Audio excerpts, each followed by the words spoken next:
ഏവർക്കും നമസ്കാരം. നമ്മളൊരു പുതിയ വീഡിയോയിലേക്കാണ് കടക്കാൻ പോകുന്നത്. അത് എന്താണെന്ന് ചോദിച്ചു കഴിഞ്ഞാൽ ഞാൻ ഒരു കറിയാണ് വെക്കുന്നത്. കറി എന്ന് ചോദിച്ചു കഴിഞ്ഞാൽ പുളിശ്ശേരിയാണ് ഉണ്ടാക്കുന്നത്. പുളിശ്ശേരി നമ്മൾ മോര് കൊണ്ട് പല കറികളും ഉണ്ടാക്കും. മോര് കൊണ്ട് ഒരു മോരുണ്ടെങ്കിൽ നമുക്ക് പല കറികൾ ഉണ്ടാക്കാം. നമുക്ക് മാമ്പഴം ഇട്ട് മാമ്പഴ പുളിശ്ശേരി വയ്ക്കാം.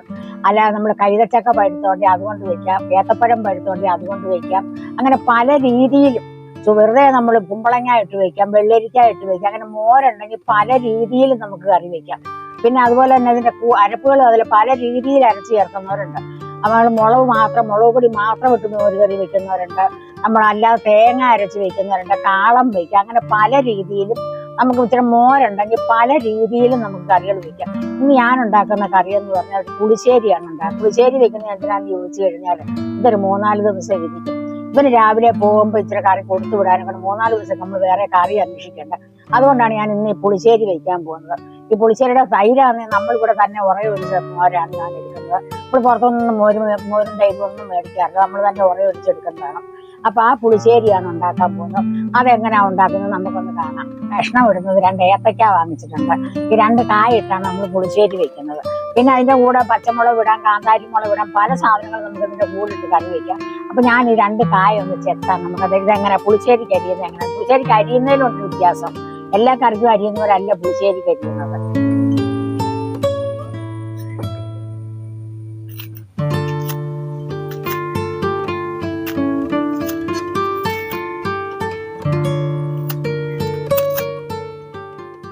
നമ്മളിപ്പോ വാങ്ങിച്ച കായാണ്, അതുകൊണ്ടാണ് എനിക്ക് പൊളിച്ച് കളയുന്നത്. നമ്മുടെ കായാണെങ്കിൽ നമുക്ക് പൊളിക്കേണ്ട, നമ്മൾ പുറത്തെ തൊലി പൂശി അങ്ങ് കളഞ്ഞാൽ മതി. ഇവിടെ എനിക്ക് നിപ്പുണ്ട് 3-4 വാഴക്കലം, 3 വാഴക്കലം നിപ്പുണ്ട്. അത് വിളഞ്ഞില്ല, അത് വിളയുമ്പോ അത് നമുക്ക് എടുക്കാം. ഇപ്പൊ നമ്മൾ മേടിച്ചതാണിത്.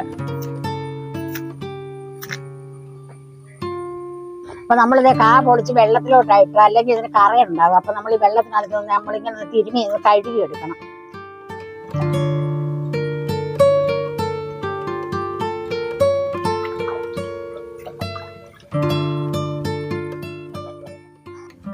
അപ്പൊ നമുക്കിത് കട്ട് ചെയ്തെടുക്കാം.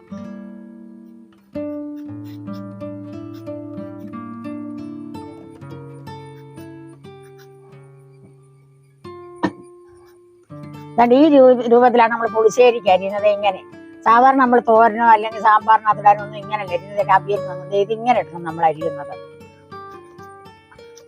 നമ്മുടെ കായ അരിഞ്ഞു കൊണ്ട് വെച്ചിട്ടുണ്ട്, 2 കായ അരിഞ്ഞിട്ടുണ്ട്. അപ്പൊ നമ്മൾ ബാക്കിയല്ല, നമ്മൾ കുക്കറിനകത്താണ് വെക്കുന്നത്. ഒറ്റ ഒരു വിസിലടിച്ചാൽ മതി കുക്കറിനകത്ത് വെച്ച് കഴിഞ്ഞാൽ. അപ്പൊ നമുക്ക് കുക്കർ വല്ലാതെ വേവിക്കുകയും ചെയ്യാം, കരത്തിലോ ഇതിലോ വേറെ വേവിക്കാം. പക്ഷെ എളുപ്പത്തിൽ നമ്മൾ കുക്കറിൽ അങ്ങ് വെക്കുവാണ്.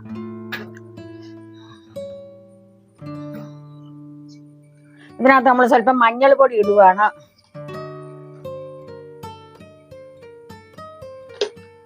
പിന്നെ നമ്മൾ മുളക് പൊടി എന്ന് പറഞ്ഞു കഴിഞ്ഞാൽ നമ്മൾ പിരിയമുളകിന്റെ അല്ല, നമ്മൾ സാധാ മുളക് പൊടിച്ചതിന്റെ പൊടിയാണ്. മോരുകറിക്കൊന്നും പിരിയമുളകിന്റെ പൊടി കൊള്ളൂല. അപ്പൊ സാധാ മുളക് പൊടിയാണ്. 1 സ്പൂൺ മുളക് പൊടി നമ്മൾ ഇടുന്നുണ്ട്. പിന്നെ പാകത്തിന് ഉപ്പ് നമ്മൾ കഷ്ണത്തിന് കുറച്ചിട്ടാൽ മതി, അല്ലെങ്കിൽ പിന്നെ നമ്മൾ വേറെ ഒടിക്കുമ്പോൾ ഈ കഷ്ണത്തിന് ഭയങ്കര ഉപ്പായിരിക്കും. അപ്പൊ ഉപ്പ് നമ്മൾ ഇടുന്നുണ്ട്.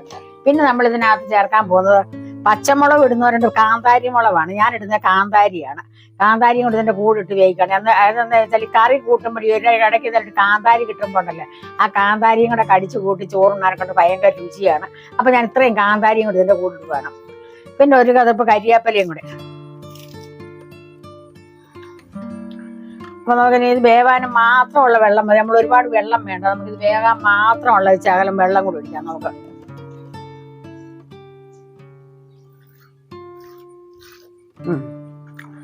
അപ്പൊ നമുക്ക് അടുപ്പ വെക്കാം. ഒരൊറ്റ വിസിലടിച്ചാൽ മതി. അതിന് മാത്രമുള്ള വെള്ളവും നമ്മൾ ഒഴിച്ചിട്ടുള്ളൂ. നമ്മൾ വെള്ളം നമുക്ക് ഒട്ടും വെള്ളത്തിന്റെ ആവശ്യമില്ല പുളിശ്ശേരി വെക്കാനൊക്കെ ഉണ്ട്. അപ്പൊ നമ്മുടെ കാ വേകുമ്പോൾ നമ്മൾ ഇതിനകത്ത് ശകലം തേങ്ങ അരയ്ക്കുന്നുണ്ട്. ഒത്തിരി തേങ്ങ വേണ്ട, ഒരു അരമുറി തേങ്ങയുടെ പകുതിയേ ഉള്ളൂ നമ്മൾ എടുത്തിരുന്നത്. പിന്നെ അതിന്റെ കൂടെ വേറെ ഒന്നും നമ്മൾ അരയ്ക്കുന്നില്ല. നമ്മൾ ജീരകം മാത്രം അരയ്ക്കുന്നില്ല, ശകലം ജീരകം. ഇതിന് മുളക് പൊടിയോ മല്ലിപ്പൊടിയോ മഞ്ഞപ്പൊടിയോ ഒന്നും ഈ തേങ്ങയുടെ കൂടെ നമ്മൾ അരയ്ക്കുന്നില്ല. ഇത് മാത്രം നമുക്ക് നന്നായിട്ടൊന്ന് അരച്ചെടുക്കാം. അപ്പൊ നമ്മൾ തേങ്ങ അതാണ്ട് ഈ പാകത്തിന് അരച്ചു വെച്ചിട്ടുണ്ട്. നമ്മൾ മിക്സിയിൽ അരച്ചത്, അതുകൊണ്ട് എങ്ങനെ ഇരിക്കുന്നത്. അതുപോലെ നമ്മൾ കടുക് പൊട്ടിക്കാനുള്ള ഉള്ളി അരിഞ്ഞു, ഇഞ്ചി അരിഞ്ഞ്, പച്ചമുളക് എടുത്ത് വെച്ചിട്ടുണ്ട്. പിന്നെ കറിവേപ്പില എടുത്ത് വെച്ചിട്ടുണ്ട്. അപ്പൊ നമ്മൾ ഏത്തക്കായി വേവിച്ച് വെച്ചത്. അപ്പൊ നമ്മൾ 2 സ്പൂൺ വെളിച്ചെണ്ണ ഒഴിച്ചിട്ടുണ്ട്. അപ്പൊ ഉള്ളി ചൂടായി നമുക്ക് കടുക് ഇടാം. കടുക് പൊട്ടി നമുക്കിനി ചുവന്നുള്ളി ഇഞ്ചി കൂടെ ഒന്നിച്ചങ്ങിടാം.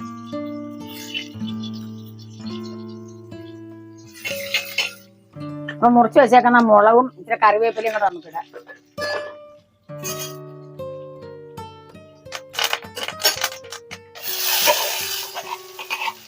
നമ്മൾ തേങ്ങായും കൂടെ അതിനകത്ത് തേങ്ങ അതിനകത്ത് വെള്ളം ഒന്ന് പറ്റിട്ട് തേങ്ങ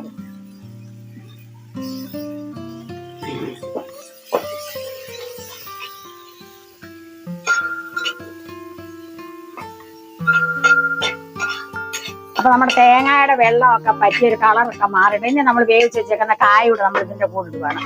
കായ്ക്ക് നല്ല ശകലം പോലും വെള്ളമില്ല, അതുപോലെ ആയി.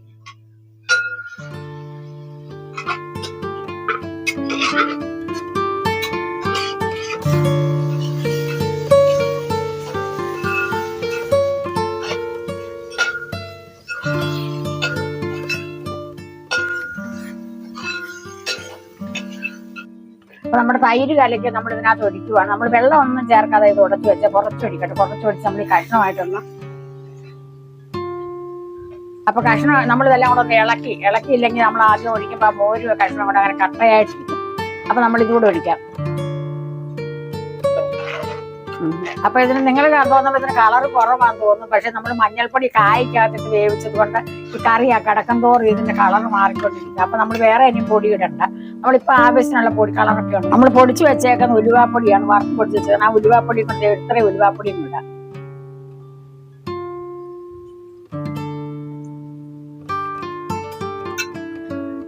ഉലുവാപ്പൊടി ഇല്ലെങ്കിൽ നമ്മൾ പച്ച ഉലുവായിട്ട് നമ്മൾ കടുക് പൊട്ടിക്കുമ്പോൾ എന്റെ കൂടെ ഇട്ട് വറുത്തിടുകയും ചെയ്യാം. ഉലുവപ്പൊടി ഉണ്ടെങ്കിൽ നമുക്ക് അത് രണ്ടിലിടാം. അത് രണ്ടിലേതെങ്കിലും ഒന്ന് ഇട്ടാൽ മതി. നമുക്കിപ്പോ പൊടി ഉള്ളത് കൊണ്ട് നമ്മൾ പച്ച ഉലുവായിട്ടില്ല. പിന്നെ ഇത് പയ്യെ ഒന്ന് ചൂടാവട്ടെ. ഒത്തിരി കുടുകൂടാന്ന് തിളക്കണ്ട. ജസ്റ്റ് ഒന്ന് ആവി വരുമ്പോ നമുക്കിത് വാങ്ങാം. കുടുകൂടാന്ന് തിളച്ചാൽ കൊള്ളുമില്ല പുളിശ്ശേരി വെച്ചാല്. തന്നെയല്ല ഇത് ഇളക്കിക്കൊണ്ടേ ഇരിക്കണം, അല്ലെങ്കിൽ ഇത് പിരിഞ്ഞു പോകും. ഈ മോരും തൈരും ഒക്കെ അങ്ങനെ ഉണ്ട്. നമ്മൾ ഇളക്കി നിർത്തിയെങ്കിൽ പിരിഞ്ഞു പോകും. അപ്പൊ നമ്മളിതിങ്ങനെ ഇളക്കിക്കൊണ്ടേ ഇരിക്കണം. പതുക്കെ ഇളക്കിയാൽ മതി. അല്ല ഒത്തിരി വലുതായിട്ടൊന്നും നമ്മൾ ഇളക്കണ്ട. ഈ കഷ്ണങ്ങളൊന്നും ഉടഞ്ഞു പോകാതെ നമ്മൾ എടുക്കണം. അപ്പൊ നമ്മുടെ പുളിശ്ശേരി ഇത് റെഡി ആയിട്ട് നമുക്ക് ഇത് വാങ്ങാം. പിന്നെ ഒരു കാര്യങ്ങളുണ്ട്, നമ്മൾ പുളിശ്ശേരിക്കൊക്കെ പുളി കൂടുതലാണെങ്കിൽ നമുക്കൊരു സ്വല്പം പഞ്ചസാര ഇടാം. ഞാൻ ഇച്ചിരി പഞ്ചസാര ചേർക്കട്ടെ. അപ്പൊ ഒരു പ്രത്യേക വേറൊരു രുചിയാണ് നമുക്കിതിന്. ഇത്രയും പഞ്ചസാരയാണ് ഇതിന് ചേർക്കുന്നുണ്ട്.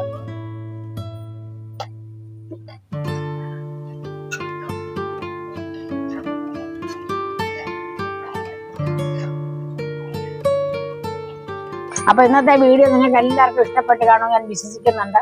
അടുത്തൊരു വീഡിയോ ആയി വരുന്നവർ നിങ്ങൾക്ക് എല്ലാവർക്കും എൻ്റെ നന്ദി, നമസ്കാരം. പിന്നെ ലൈക്കും കമന്റും നിങ്ങൾ ചെയ്യുമെന്നും എനിക്കറിയാം. ഞാൻ ഒന്നോട് ഓർമ്മിപ്പിച്ചതോടെ എല്ലാം